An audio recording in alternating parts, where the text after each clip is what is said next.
So I had a little bit of savings saved that I did use to invest in like that second round of inventory. Not a lot of money for sure at all, but just some of my savings I used to invest in that inventory. I also took out a couple 0% interest credit cards that would last me for 12 months for 0%. And then further down the line, I would say maybe 2 to 3 years later, I got a line of credit, which I highly suggest. I think that's the easiest way for business owners, along with the 0% interest credit cards when you're starting out. You're listening to Customer Growth Sessions presented by Intergrowth, where we talk through strategies to help up-and-coming e-commerce businesses bring in more customers. I'm your host, Pat Ahern. Let's jump in.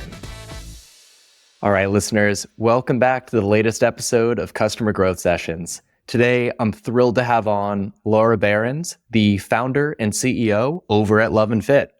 Laura, welcome to the show. Hi, Pat. Thanks. I'm happy to be here. Oh, we're psyched to have you on today. Can you start out with an overview of the company? What is Love & Fit? All right. Well, I have to go back about 8 years ago because we're almost 8 years old. And I became a new mom, and I was 3 months postpartum, and I was working out in my living room, and I was breastfeeding my daughter, and there was times I'd have to like stop my workout and I'd have to nurse her. And at the time I was just wearing like a regular sports bra. And I thought to myself, gosh, there's not like a nursing sports bra on the market where like I can clip down, I can nurse her, it's supportive, it's functional. And I quickly went to my computer and like Googled nursing sports bra. And there was like nothing on the market. There was one in Australia and then there was one in the United States that was, and I ordered both of them just to be like, let's see what they are. They were cotton, they were stretchy, they weren't supportive. And I thought, there's got to be a need for like a nursing sports bra for moms that are like breastfeeding and working out. And along with that, I was taking my baby out for a walk and my leggings always were sliding down and I was pulling up my leggings all the time. And so as I came up with that nursing sports bra idea, I was like, I wish they had leggings that like didn't slide down. They just like kind of stuck to your waist, which that came the idea of my Stay Put leggings. So those were the first two products that I launched on Kickstarter back in 2017. Were my nursing sports bra. It was called the Fit Mama Nursing Sports Bra and our Stay Put leggings. And after Kickstarter, we launched our online site, social media, started running ads. And now 8 years later, we have a full range of products from nursing and pumping bras, Stay Put leggings, leggings with crop top sets for the mom that is done nursing and now just wants to kind of look cute and work out. And yeah, it's been a great journey. And one of the things that was so cool when we were first talking is hearing some of your insights on what I would call like that never-ending struggle between cash flow management and inventory management. Let's step back a little bit. You raised $12K on Kickstarter that gets you started with the new website, helps getting that first line of an inventory. Talk to me a little about what cash flow looked like after you burned through that initial $12K, get your site launched, get that first set of products coming through. Let's start out there. Yeah. So I'll give a little backstory because at that time, before I launched on Kickstarter, I was working in business development and sales. So all of my career, I've been saving, any sale bonuses, that kind of thing. So I had a little bit of savings saved that I did use to invest in like that second round of inventory. Not a lot of money for sure at all, but just some of my savings I used to invest in that inventory. I also took out a couple 0% interest credit cards that would last me for 12 months for 0%. And then further down the line, I would say maybe 2 to 3 years later, I got a line of credit, which I highly suggest. I think that's the easiest way for business owners, along with the 0% interest credit cards when you're starting out. And then, of course, like sales started to also come in too. So that would replenish like, okay, now we have some profits, and working with credit cards, line of credit, and the profits. This was kind of how I trucked along those first few years. So let's talk a little more first about the zero interest credit cards. For the listener who hasn't heard of this concept, what is a zero interest credit card? It sounds like you're getting free money. So talk to me. What's the catch there? Yeah. So if you're lucky enough to open your mailbox and then see something that says an introductory offer, 0% interest for 12 months, it'll be pending your credit score and you can apply. Sometimes you might get 5,000. Sometimes you get 20,000, 15,000. So that'll give you that money for a year at 0%. After that, it's going to go back up to whatever the APR is. Could be like 15 to 25%. So you definitely want to manage that and know like when that year is going to come up, that 0% is going to fall off. Now, the trick to that is if you haven't got a line of credit, you can technically go apply for another credit card that's 0% and roll that balance transfer over. Now, you're going to pay some fees there, like probably a 3 to 5% balance transfer fee. But if you're kind of in a crunch, you can just use another credit card. Usually each credit card you go and apply for, it's going to be a less amount. So let's say the first time you get $20,000, 0%. Typically that second one's going to be maybe 15,000 or 10,000 because they're going to see your other credit. And for the listeners that are getting ready to sue us, I'll make the disclaimer that this is not financial advice. Now, back over to Laura. Yeah, definitely. I am not anywhere near a financial advisor. Please talk to your accountant before you do any of this stuff. But how cool that you've managed to do that successfully for your business. So to your point, looking in the mailbox, you're getting a bunch of great offers. In your opinion, did you, or maybe rather than in your opinion, in your experience, did you find the best opportunities were there sitting in your mailbox? Were you doing some research? If so, how would you recommend finding some of the best offers that are out there? Yeah, honestly, I think it was a mix. Sometimes I would just like Google like best 0% interest credit card and I'd review them all, read reviews on them, and then you can apply. Now, every time you apply, your credit gets dinged. So you want to make sure you're not just applying to like 10 of them. And then the ones that came in the mail, I look them up, research them. And I'd usually pick like one out of all of them and then just apply for that one because I didn't want to keep getting dinged on the credit. Of course, of course. The folks at NerdWallet basically had you as their favorite reviewer of all time for constantly Googling them and looking up their credit card offers and signing up for all these new credit cards. Amazing. Struggling to get new customers? We're here to help. Hey, this is Pat, the host of Customer Growth Sessions. Our agency, Intergrowth, has been helping e-commerce brands like Bella Bridesmaids, Brevity, and JS Dental to get more customers online since 2016. Interested in seeing how we'd help you? Head over to intergrowth.com/CGS to book a complimentary consultation with me. That's intergrowth.com/CGS. All right, back to the show. So you figure out a good way to really balance cash flow. Let's say you mentioned credit cards, obviously line of credit as well. And as you said, a lot of personal savings that you had set aside that really helped in those early stages. Given that now you have this degree of cash that you can work with, talk to me a little about the inventory management side of things. So it sounds like maybe the first 2 orders that you worked with the manufacturer for, you were able to largely cover through Kickstarter and through like personal savings that you built up over time, and then probably sales from the initial order and a half, let's say. Yeah. How did you think about inventory management beyond that time? For context, do you mind sharing where is your manufacturer located? So we manufacture overseas in Asia right now. I've tried everywhere. I've tried Colombia, I've tried Mexico, I've tried USA. And for our products, it's very detailed and technical. It just works out better for us overseas. The quality is actually pretty good, really good for us. If we were to try to manufacture specifically one of my bras in the United States, it would be 3 times the price, which means the retail price would be over $90. So I don't think that would sell very well for new moms. That's where we manufacture. Now with that comes shipping costs and all that too. So of course. Well, in shipping from Asia, I would imagine there are some pretty crazy lead times. Is it like 6 months, 9 months that you're seeing for a typical order? No, actually, it depends on if you ship by air or sea. Obviously, sea is way cheaper. Sometimes I'm in a rush though, and I need to get the units right away. So I will ship by air, but I try not to. So shipping by sea usually takes about 30 to 40 days to get over here once it's ready. The time is if you're customizing fabric. And then the cut and sew. So if you're customizing fabric, that's going to take 40 to 50, 60 days just for the fabric. Then you got to cut and sew. That's another 30. So I would say lead time from start to finish would be 90 days at least. Oh man, that's amazing. So 90 days on the positive side of things. It sounds like if you ship by air, shipping by sea, what are you looking at time-wise there? Going the more affordable route? Yeah, it's usually going to take about 30 days or so to ship by sea. Oh, gotcha. Okay. To get it to you, If you ship by air, you're looking at anywhere from 8 to 10 days. Usually you would try to just do ship by sea. Of course, of course. So let's talk a little through how you do manage that inventory. So we know on the high end of things, it's 90 days. Let's say from the time that you place an order to the time that you're actually getting them at your doorstep, and then you're sending them out to customers from there. Obviously, it's not ideal if you have a bunch of people ordering a product and then you're sending it to them 100 days later. Yeah. Are there any tools in particular that you find are particularly helpful for really just making sure that you don't run out of inventory? Yeah, this has always been a struggle. And I've talked to a lot of other e-commerce, like it's always a struggle, right? Even if you're scaling, it's a struggle because you're like, oh, I need more inventory. We didn't know we needed this much. And so I would say in the first few years, there were times where I was like sold out and I was like, oh my gosh, we can't restock for like another month and a half or 2 months on certain products, which really hurt us. And then I realized I have to get better at inventory management because otherwise we have this lull of no sales coming in, which really hurt us. So what I started actually doing is counting our inventory. So my employees count our inventory every 2 weeks, anything lower than a certain level of units.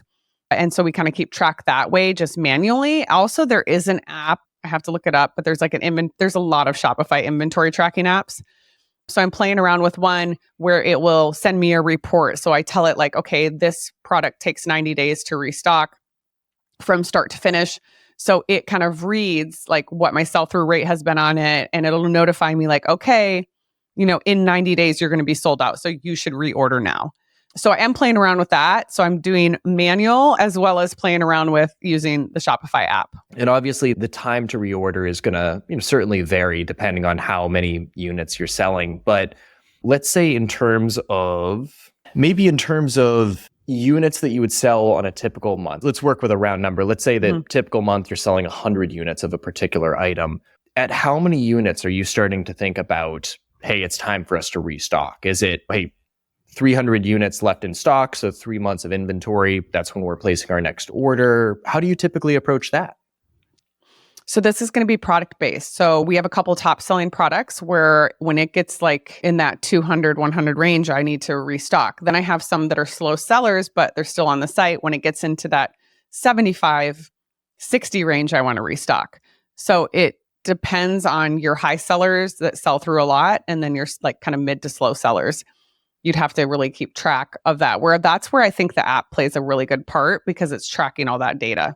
That's amazing. And for this app, is this an app that you use for shipping as well? Or is it strictly like inventory management while it's sitting in the warehouse? Yeah, it's just inventory management. It just links right up to my Shopify where all my inventory, that's kind of where we use Shopify, just the back end to track our inventory. We don't have a secondary platform for that. For shipping, we use ShipStation. But yeah, it'll track the levels in Shopify and then notify me from there. We'll have to get the name of that app for you and we'll share that in the show notes. I will let you know and then you can put it in the show notes. Yeah. Well, let's talk about ShipStation a little bit. It's a platform I've heard a lot of great things about. A lot of e-com business owners rave about it. What specifically do you use ShipStation for? All of our shipping, our shipping. So technically, like if an order comes through, it comes through Shopify and then it triggers into ShipStation. And I mean, there's other platforms out there. We've used ShipStation, I feel like, from the get-go and haven't changed, haven't had any issues. We like it.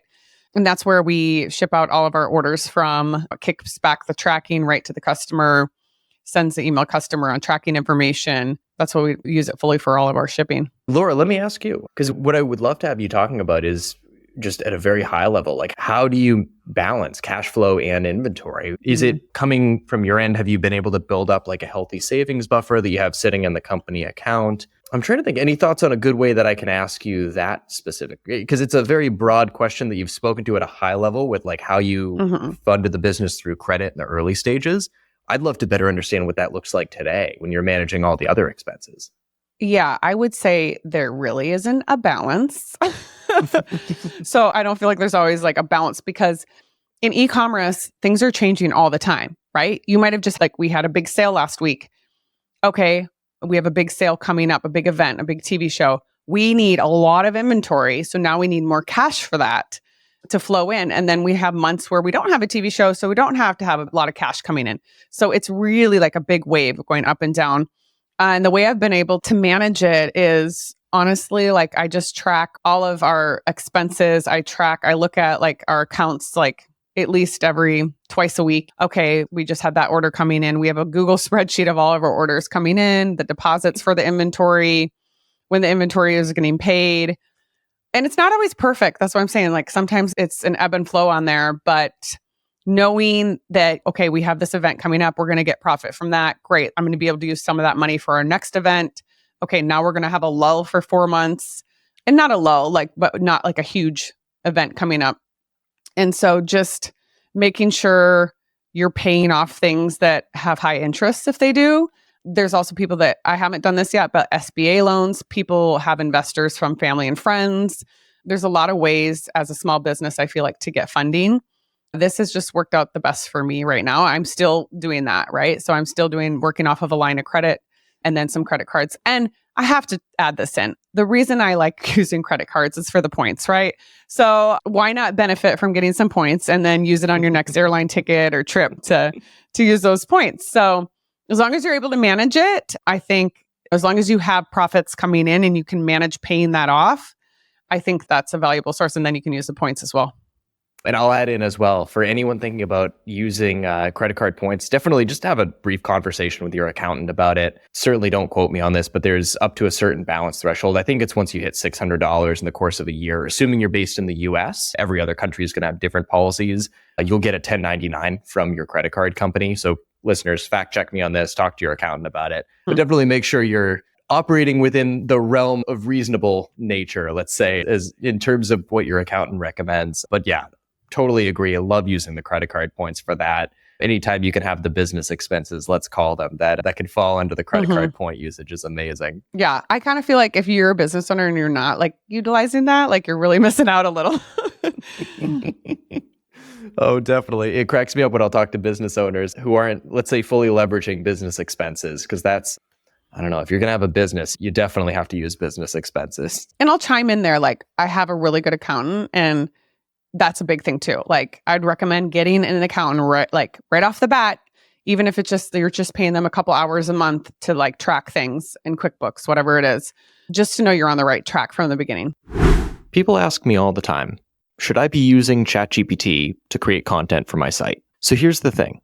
AI is great at quickly spitting out blog content. It's also great at pissing off your following. If you've spent years building your brand and follower base, why would you risk that all with AI-generated content? At Intergrowth, we work with companies that see their brand as an asset to get more customers through human-crafted articles that your customers look for online. We master your brand voice and work with your team to write the best articles on the internet that bring you customers on autopilot from search engines like Google. Interested in hearing more? Reach out to us at intergrowth.com/CGS to book a complimentary strategy session with our team. Absolutely. And I'll definitely second that. I would say trying to file a business tax return using something like TurboTax, no disrespect to them, but if you're running a profitable business, invest the money in a good accountant. They'll help you out. They'll help you out a lot more than you'll end up spending in order to work with them, let's say. I agree. Yeah. So Laura, you mentioned the idea of having a couple scenarios where you totally ran out of inventory for different units. Let's talk about that a little bit more. In your opinion, is it better to have far more inventory than you need or far less inventory than you need? Obviously, neither is ideal, but which would you prefer? That is such a hard question. And I've been in both scenarios. I would say try your hardest to not be over on one, but under. I would say, if anything, I usually run more lean.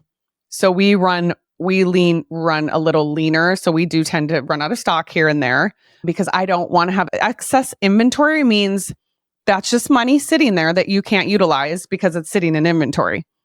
And so out of stock, yes, now you're not getting customers, but at least you have the money for the next expense that's coming up and you will restock and hopefully still get that customer who signed up for the out of stock notification. It also just depends on your cash flow too. Like if you have investors and you have a lot of cash, then great. Like be a little bit heavier on inventory. If you don't, then I would say I tend to run a little bit on the leaner side. And that was going to be my next question, is setting up like an auto notification once inventory is back in stock. Any tool in particular that you find helpful for setting up that auto notification feature for people that do want to buy out of stock items? Yeah. So it's a Shopify app called Back in Stock. And you just link it right up into your product page. So with this, there's an out of stock item. They can click it, they can add their email, and they get added right in there. And then it just triggers automatically. As soon as I restock I have it set for more than 10 units. So if let's just say it's out of stock and now I restock 500 units, anyone who's signed up would get an email out of stock notification. Man, amazing. So recapping, because you shared a handful of different tools that you recommend. You mentioned auto stock now, you mentioned ShipStation before. I'd love to get just a general list from you. Let's talk order fulfillment, inventory management, whatever terms you want to work with. What are some of those other tools that really stand out to you that you would say are like essential to day operations? I would say, obviously, Shopify. I think that's the best e-commerce platform. And QuickBooks for your accounting. So we have everything kind of through QuickBooks running through there that my accountant mostly manages. In regards to email marketing, Klaviyo, I don't know how to pronounce it. It pronounces it either way. I feel like that's pretty much the best email marketing platform. We currently use Attentive for SMS. Klaviyo also has an SMS that we're looking at, so we can have email and SMS together. So those are two things. I'm going to add in here just obviously Meta ads, Google ads, I think are crucial for businesses. They are very expensive, but I think it gets your brand out there. Otherwise, it's really hard organically. Using Instagram, TikTok for social media, for marketing. On the Shopify app side, there's tons and tons of apps. You can do like the upsell apps. Those are great. So if someone's buying a product and you want to just upsell them to get your average order value, those upsell apps are great. And I think also having someone on your team that's like just a web developer that can help every few months. Hey, let's try this on our website. Let's change this on the homepage. If you're not a tech person and kind of don't understand, a lot of the apps are really easy to set up on your own, but a lot of them need someone. So I think having just someone, even if you find someone from, make sure they're a good person from like Upwork or Fiverr that you can call on to add in some of these apps to your website, I think are beneficial to help with your conversion rate, average order value. What I see a lot is small businesses really trying hard on Instagram and TikTok. And those, you have to be on those platforms and those are beneficial. But I think they're scared of paid ads. That's honestly, and paid ads are a lot harder than they were 8 years ago when I started. But I think a lot of the reason I grew is because I started with paid ads, specifically Meta and then Google. So I think those are kind of like my top sources as when you're starting up to have those kind of in place. And I definitely hear a lot of that as well, that there's a lot of business owners I talk to do have that hesitation to work with paid ads. And I'm not sure exactly where that comes from. But for businesses, one of the things I would say most e-com businesses that we'll talk to, if they ask us for marketing recommendations, paid ads are typically one of the first things I'll recommend. Somebody does SEO for e-com businesses, but oftentimes I'll say, hey, invest in paid ads until you reach this certain threshold. Typically, I say like a couple $1,000s a month on paid ads. That's when SEO can really start to be a really powerful thing. Before then, put most of your budget into paid ads. That's where you're going to see a lot of sales. In terms of getting comfortable with paid ads, anything that you found comfortable, because obviously you mentioned you started ramping up paid ads. For what you've shared before, that's a huge part of where sales come from today. Any advice you could offer to listeners about kind of how to get over that hurdle, how to get comfortable with running those first couple of paid ad tests? So funny enough, when we launched on Kickstarter, we had to run ads to like have awareness for our Kickstarter. And so I was working with a guy that was running our ads for Kickstarter because I had no idea like how to do that when I first started. And I asked him, I was like, can I pay you to teach me how to do this? So that's how I started out. So I took a couple sessions with him and he was like, this is how I set everything up. This is how I run it. Da, da, da. And quite a few years on and off, I ran all the ads on my own up until we've had like agencies here and there. All last year, I ran all of our ads, Google and Facebook. Just recently, I had someone take that over for a while just because it is a lot on your plate while also running the company. But I would say you're not going to have that money in the beginning to hire a big agency or anything like that. So try to learn it on your own. Like there's YouTube videos, there's step-by-step guidance. Like, yeah, it might take you hours to learn that. I mean, for me, I've saved so much money because I know how to run the Meta ads. And listeners, if you're overwhelmed with the idea of getting started on Meta ads, we did an interview probably a week before Laura and I are recording here with someone named Axel over at Brightspot. Definitely check out that episode. Axel offers a lot of great advice for how to get started on Meta ads as well. But yeah, Laura, to your point, totally agree. I find it so helpful with any sort of ad platform. Approach it with the mindset of, hey, I need to at least have a baseline understanding of how this works. And set aside a certain budget, whether it's $100, whether it's $1,000, treat that as like your learning budget. Allow yourself to advertise using that budget. Don't expect to get like a return on ad spend from it. Expect that you're going to use that budget in order to learn a bit about your customers, learn how the platform works, and maybe start testing out some different messaging. And then from there, exactly as you said, as you scale up, hire someone who does this every day, hire an expert, but short term, see if you can at least manage it on your own profitably. If you're struggling with that, then it might be a good time to loop in an expert to help you out, and even before you reach that extreme growth stage. And my biggest piece of advice for people starting companies is you need to learn how to do every single thing in your business before you hire out. I did that because that's what I had to do. I didn't have all this money to hire all these big agencies. So I learned how to ship. I learned how to do ShipStation. I learned how to do Shopify. I learned how to do my email marketing. I learned how to do my ads. And then as we grew, I was like, okay, now I can pass this off. Now I can hire someone for this. I see this all the time where people stop because they're like, well, I don't know how to do that. Well, you have to learn how to do all these. And then once you hire, you know if they're doing a good job or not because you've already done it. And I was going to say, starting a business, I feel like you have to become an expert in Googling things and reading like how-to guides. But yeah, to your point, if you can learn how to do all these things on your own, you're going to be way better at delegating it. You're going to be way better at vetting someone who can do this stuff for you at a much higher level. And even just being able to see at a very high level, like, hey, this person is doing well or they're doing really poorly. Super valuable skill sets to have. Yeah. And you're not going to be great at all these things, by the way. You just should know the basics of them, right? And then you hire someone that's smarter than you on that topic. Well, Laura, this has been amazing. Let's talk a little about the future of Love and Fit. Can you give us a sneak peek? What do you guys have in the works that you're really excited about for 2025? Yeah, so we have a couple new products that I'm working on that are going to fall into that nursing and maternity line.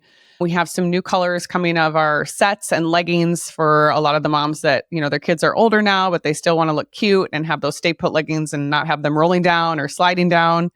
So definitely some new launches, a few new events. Can't name names on those yet.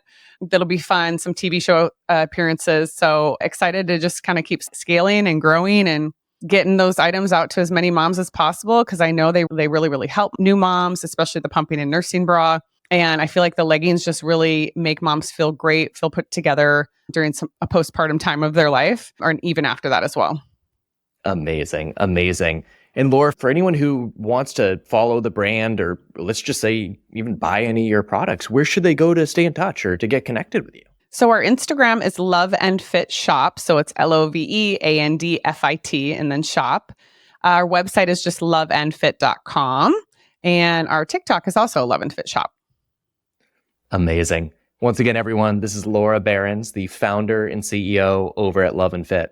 Laura, thank you for coming on today. Thank you so much. This was so much fun. Thanks for tuning in to Customer Growth Sessions. If you found it helpful, subscribe and give us a review. It helps us to grow the show. Looking for more SEO guidance on how to grow your business?